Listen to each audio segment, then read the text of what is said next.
Hey, this is Robert with Hush Performance. Welcome to another edition of How to Swap. Today we're working on a Del Sol. This is how we received it. From what we know, we are here to save the day. Basically, we're going to be doing a replacement of this engine. We've gone over a couple of things, what we need, and turns out we happen to find a complete B16. Finding B16s these days complete is not easy and can be very expensive. We just happen to find one at the right time. This customer happened to find us at the right time. Boom, we're going to knock this one out. The first VTEC B series in the United States came out of the 92-93 Acura Integra GSR. This right here, the Del Sol, was the very first B16 that came factory in a Civic in the United States. But it's all here. The customer does want to keep the car. We're not going to be doing anything too crazy other than just getting this looking just like it did from the factory. So-so.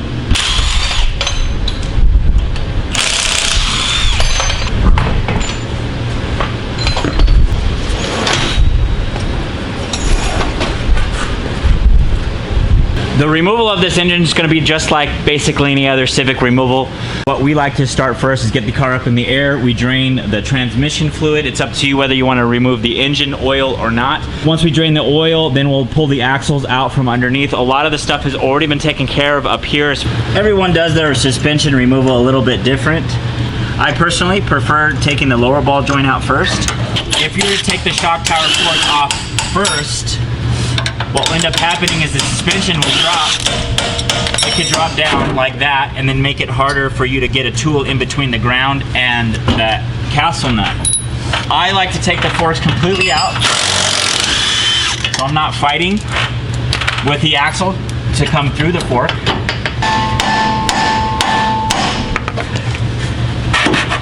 There it is. Probably loosened up sooner. Normally it likes to pop up, but it's out. And then I'll tap the axle through,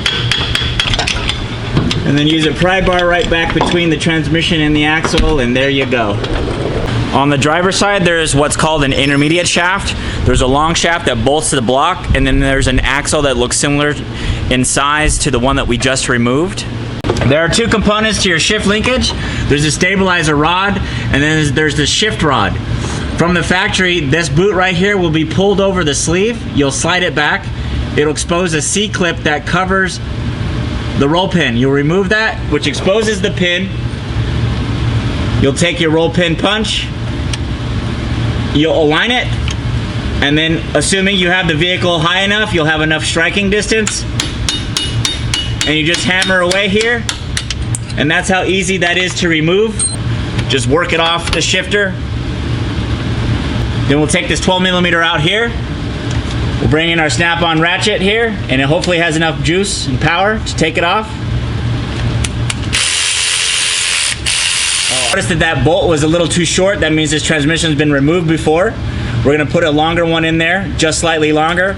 This washer right here faces the bushing. You can see that curvature that fits inside the shift linkage bushing. To pull the shift linkage off, there's another washer behind it, also is curved towards the bushing.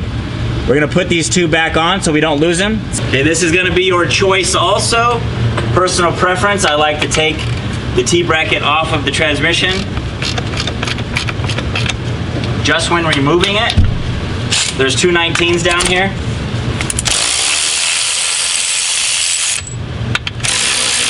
Along with those 19s, there's this washer right here.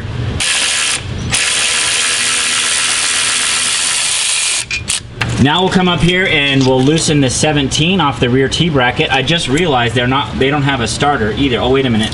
There it is. There it is down there. When we're ready to put the engine back on, I'll pull it off of the back motor mount. The reason I do it this way is getting to that rear bolt on the motor mount, it comes from the other side, and it is kind of difficult to get to, but easier once the engine's out of the way.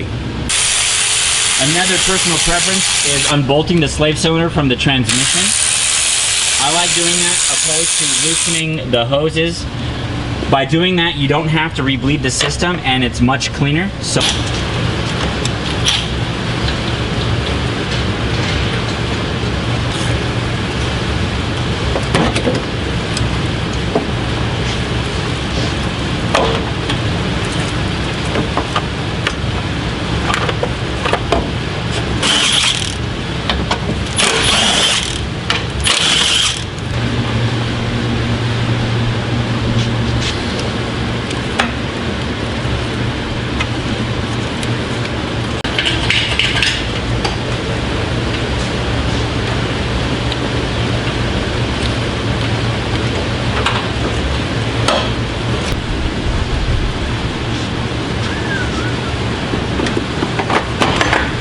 Go ahead and zip those 17s off of the transmission.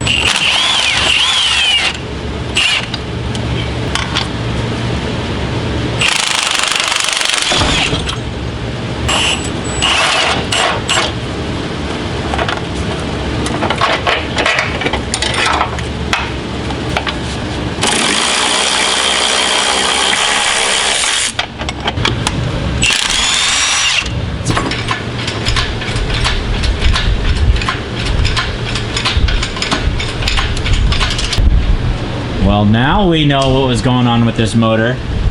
Hello. Alright, so that could mean that the head's damaged too. Now we're going to be taking parts off of this swap so they can start prepping our replacement motor. We're pulling things off like the transmission, the flywheel bolts. Yes.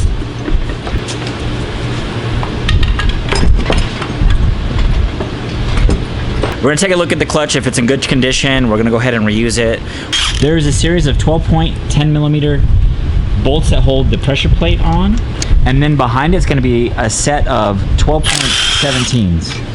This right here is our replacement engine. This is a B16. It just happened to come with what looks like a Type R valve cover. They're going to be happy about that. Open the hood, you got a red Del Sol with the bright red valve cover there. We'll be able to swap over some things like the timing belt cover is missing on this. And this engine looked like it had come out of an EM1, and that's the 99 2000 Civic SI. And the intake manifold is a little bit different than the Del Sol. Just take a look at these extra vacuum ports on this versus over here. They're virtually non-existent. And so to make the wiring harness fit better and all the plumbing fit better, we're going to remove this intake manifold with this one, and then we'll also put the stock fuel rail and regulator on it because I want to retain that OEM look. They'll appreciate that, and this is one of the best examples I have of why you would want to wait to remove the engine harness off of the engine after it's out. This right here is your knock sensor. This is very easy to break. You have to take very good care of this. Make sure that you're pushing the button all the way down and you pull out perfectly straight.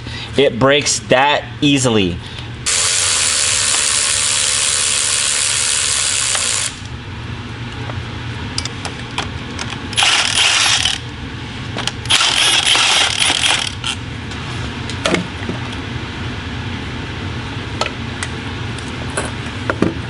This is Art. Hopefully you see more of him. Right, we found one of these spark plug covers right here. The engine that we received didn't have it, and all their stuff was missing. And so you had sanded this down. It had some paint that was over it. You had sanded it down with some 220, and then went back over it with some 220. 500. And then we had this color right here, which was what you got, a primer. And it looks, I mean, does it look close to OE? I mean, it looks close. I'd say it looks pretty close. Yeah, so like we were saying, we're trying to get this thing to look as OE as possible. And this is one of those things. These lower covers are getting harder to find. We lucked out, and I actually had a B16 cover here that we're going to put on. That means all the covers are going to be on this block, and again, we're going to try to make it as OE as possible. This was hard to find way back when. I think I got this one from Snap-on. Just about everybody has this now. So you'll just look up Honda crank bolt tool, and this hex that you see here is the same shape as our underdrive pulley. So you're going to face it the opposite direction that you're going to be twisting it, because it's going to keep the crank from spinning. So we're just going to put our socket through our crank pulley holder. And use the end of this jack handle to give us some leverage.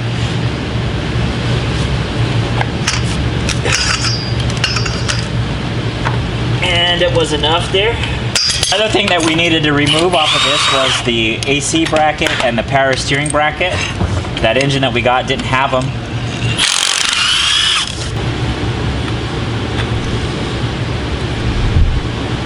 We're replacing our oil pump seal and cam seals. As I was trying to remove this crank pulley, I couldn't, and it looks like something had scarred the crank here at the end, and it's not allowing the cog to slide out. You know, it's hard enough to find B16s complete at all these days. let alone find any B16s that haven't been modified. So I'm just going to take some material down so that we can slide it off. And we're just trying to take the burr down. There it is. The cam gears also have a Woodruff key that you'll want to look out for. Make sure they don't fall down. Here it is. It's actually stuck in there pretty good. I'm getting in between the cam itself and I'm just kind of twisting ever so much on the seal itself. This feels OEM and old. I'm paying attention not to damage the cam. If you were to scratch it, then it could create a leak. If you're using an OEM seal, it would come with some lubrication right inside this lip here, and it would help. It would make sliding this in very easy. You could also put this. You could also take the cam caps off if you wanted to, but it's not necessary. But if it didn't have lubrication on there, what ends up happening is this lip right here ends up folding out, and then the spring pops off. So what I end up using is this silicone paste by 3M. So I just lubricate the inside of that. And it's essentially the same type of stuff that they put in there from the OEM. You're just going to work it around the cam here.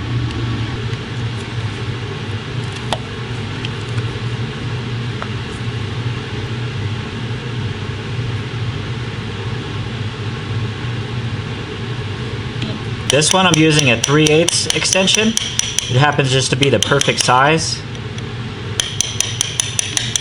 And just like the cam, just going to rotate around here,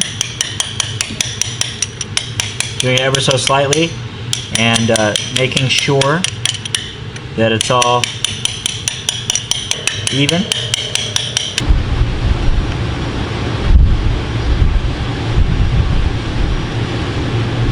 We're also going to be replacing the header with a stock manifold, and while we had the manifold off, we're spraying off this gray material, this gray paint that they had on there.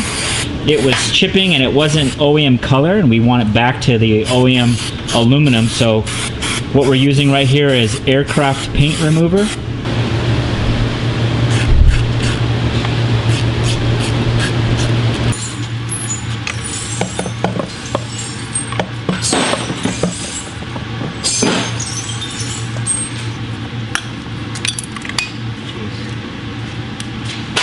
You torque these on in a star pattern at 76 foot-pounds. Whether it's a click type or a digital.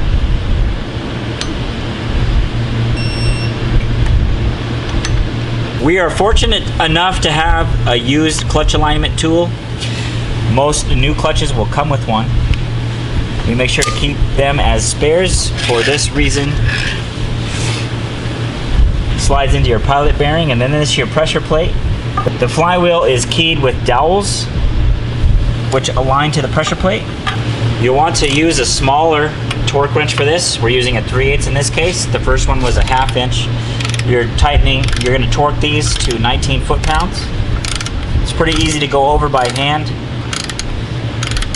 Any more than that, you could break the head off of whatever bolts you're going to be using in there.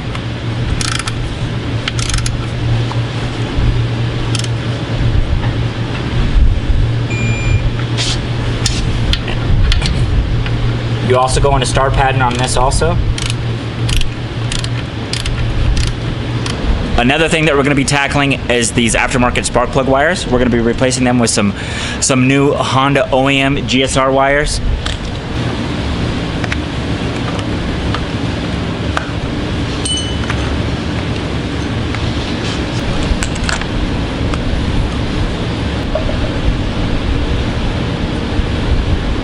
We're going to remove the T-bracket now. As you can see, it's much easier to get to.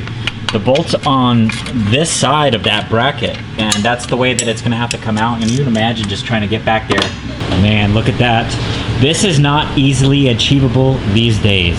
It's certainly getting more and more difficult to find complete motor like this. They just don't exist. I mean, from all of the years, these B-Series VTEC engines has been out for over 30 years. They are, of course, an engine that everybody wants in our industry, and they've been pulled, they've been swapped, back and forth, finding everything. So actually, we spent a lot of time. We spent most of the day trying to perfect the way that this looks right now. We're getting close to finishing, and because we just like making things really nice, I noticed that the clutch line on this doesn't match the transmission that's on here. It turns out that this transmission is actually one from an EM1. That means a 99 2000 Civic Si. And the routing for the clutch line runs differently than it would on the transmission that would normally go in this Del Sol. What I wanted to do is I didn't want this hard line all just dangling around like that. What we're going to do is we're just going to pull that hard line out, and then we're going to replace it with one of our stainless steel braided lines that we make in-house. Part of what we do here at Hush Performance is brake and clutch combinations, and we can actually make those hoses right here. We have many different styles available. This one in particular is available for basically all EG, EK, DC chassis.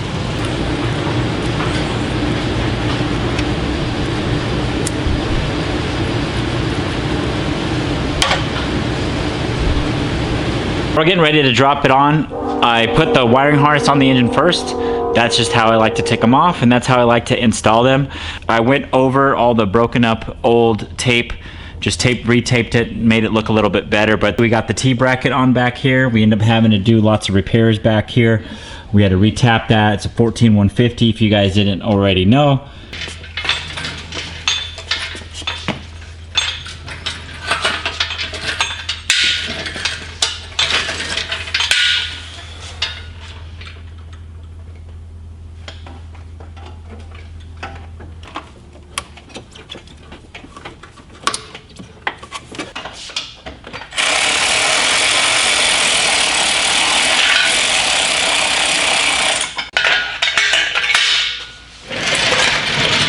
I like to drop the two sides, then we can rock the engine in place. We got the axles and the shift linkage to do in reverse order. All right, now we're gonna move on to our clutch line. Our clutch line there is gonna use a banjo right off of the master cylinder, and we tuck it underneath and then work its way around up over to the transmission. And then it attaches right here to our slave cylinder. Really clean look considering all that mess that was all over here, and it was going to look really ugly not being able to attach anything. It just wraps underneath the intake manifold and up out of the way. Looks great. Now we're going to go ahead and turn the engine over just a few times to build oil pressure. I usually do that until the oil light turns off. All right.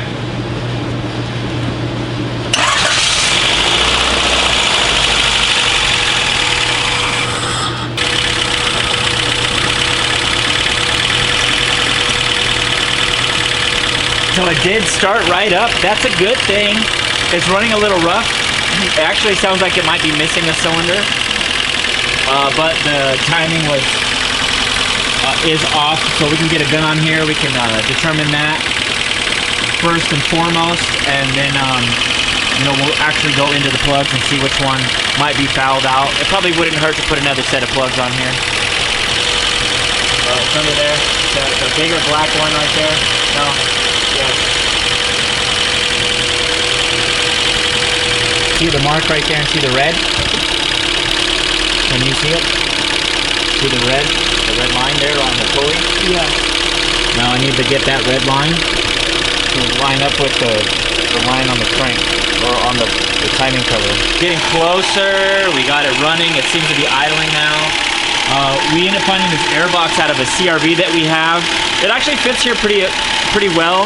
I mean, it's not going to bolt down, but it's either this or this cone filter. I'm sure a lot of you guys out there would prefer this, but me personally, I prefer this. And this is actually going to clean up the engine bay really nice. When we usually deliver the car completely detailed. That's one of my favorite things because it looks like a totally new swap or a totally new engine or whatever it might be. We're usually very impressed with that. One thing we decided to tidy up was get the crank ventilation over to the intake tube, but there wasn't anything OEM here at all, so we found this piece right here off of another B series that we had here, but it was the shape and the length was incorrect. I wanted to try to find OEM hoses, but I just couldn't find anything that were going to match for us. We have this 1/4-inch hose here, but we still need to attach it to the tube. So what I did was I cut off the end here that would fit inside the tube, and then we'll be able to attach it here.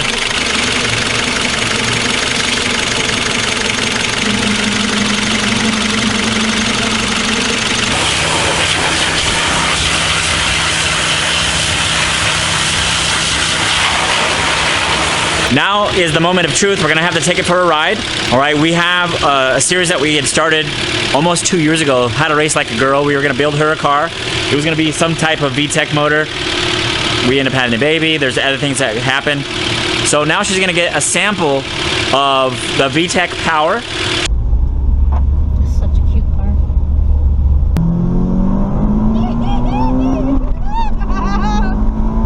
Oh my gosh.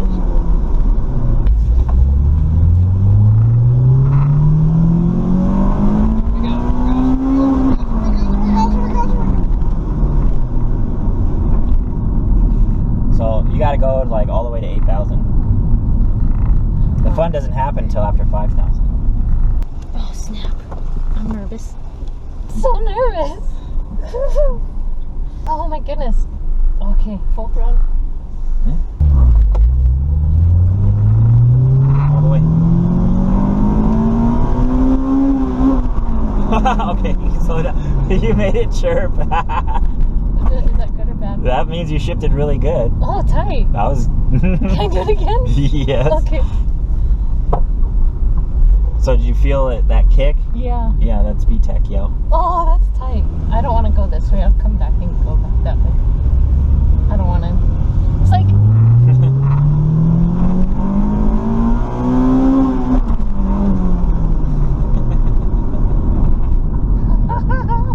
It works.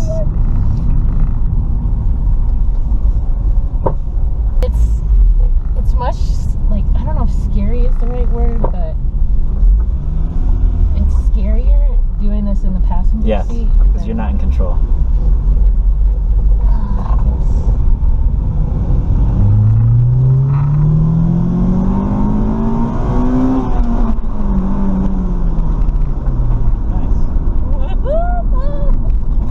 I think we'll call it before we get too many. Yeah. She teach me. That's good. What do you think? Ooh, like the excitement is still running through my veins. Like that was way cool, way cool.